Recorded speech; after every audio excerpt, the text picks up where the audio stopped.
Okay, so here we go. This is our new book, Lawnmower Boy by Gary Paulson. And what a fitting place to start the book, but here at Home Depot in the afternoon on a beautiful day on a zero turn John Deere lawnmower. Forward. I don't have a clue how all this will end. There are people who now say that I'm some kind of wonder boy or that I know some secret and I'd have this big hairy plan. Nope. One minute I was 12 years old and wondering where I could get enough money for an inner tube from my old used 10-speed. I didn't have any money and my parents didn't have much either. My mom is a teacher at an experimental school and my dad is an inventor. Sometimes it takes a long time to work out a new idea.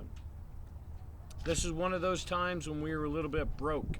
Mom and I have learned not to ask too many questions about what he's doing because if we do, he wants to use us as guinea pigs, and we learned our lesson during what we now refer to as the voice-activated door incident. Dad swears Mom's nose is as cute as ever, and I don't notice any difference about it, but she still touches it gingerly when she starts talking about some big new idea he's got going. The next minute it seems I've got a business of my own with employees and I'm rich. I better explain. It all began at 9 in the morning on my 12th birthday when my grandmother gave me an old riding lawnmower. Chapter 1. The Principles of Economic Expansion. So there's a lot of economic talk in this book, and we're going to try to make it as simple as possible.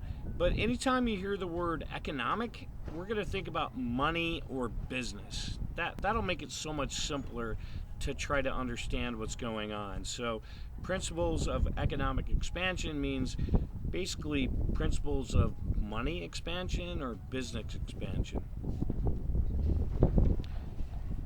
My grandmother is the kind of person who always thinks that no matter how bad things might seem, everything will always come out all right. Her hair could be on fire, and she'd probably say, well, at least we have enough light to read by. She's the most positive person in the world and amazing and fun to be around, but in a strange and happy way, sometimes she seems to be about 9 bricks shy of a full load. You could say, I think the Yankees will win the World Series again, and she'll answer, yeah, but it's still nice to put carrots in the stew for flavor. And you think that somewhere inside that brain, maybe a screw came loose, and then you find out that the last time the Yankees won the World Series, she made a stew and forgot to put carrots in and blamed the Yankees. She never liked them anyway. She still doesn't like the Yankees. It all makes sense if you wait long enough, she says. So when I turned 12, she came to the house with an old riding lawnmower in the back of her Toyota pickup. Happy birthday, she said. It used to belong to your grandfather. He was always working on it. I thought you might like it. A mower. Though we lived on the edge of what we termed an upper middle class neighborhood, Eden Prairie, Minnesota, our house was small, a fixer-upper when my folks bought it 4 years ago. It had a yard the size of a postage stamp, and the grass never seemed to grow enough to need mowing. It just sprouted, stopped, gave up, and died over and over. My father and I lifted the mower down from the truck bed. A lawnmower? I looked at Grandma. Thanks. My bridge club is meeting on Thursday night, she said, getting back into her truck, which makes it hard to watch CSI since it's on Tuesday too. Or Thursday too. Did you know that? And she drove away before I could answer her, much less wait for the part where it made sense. Well, it appears you now have a lawnmower, my father said, smiling as he walked back into the house. I don't know the connection with her bridge club either, although I'm sure there is one. She's your mom's mother. Maybe your mom will know what it meant. I looked at the mower. Very old, low, small, It looked like it only cut about a 2 foot wide area, and it was nothing like the fancy new machines. The seat was steel without a pad, and the driver's feet went over the top of the motor to rest on 2 foot pedals. One was a brake, the other a clutch that you had to push down to get the mower going. It steered with 2 levers like a very small bulldozer. It looked more like a toy than a mower. Okay, since I was 12, I didn't have much experience with motors. I'd never even had a dirt bike or a four-wheeler. I'm just not machine oriented.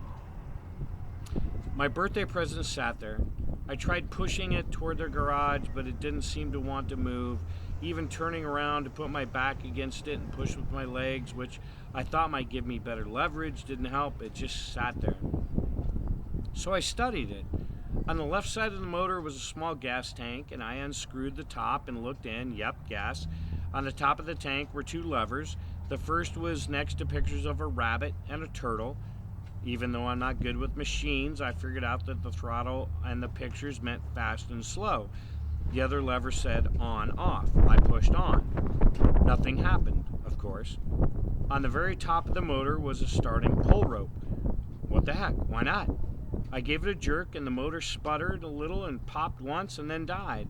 I pulled the rope again and the motor hesitated, popped, and then roared to life. I jumped back. No muffler.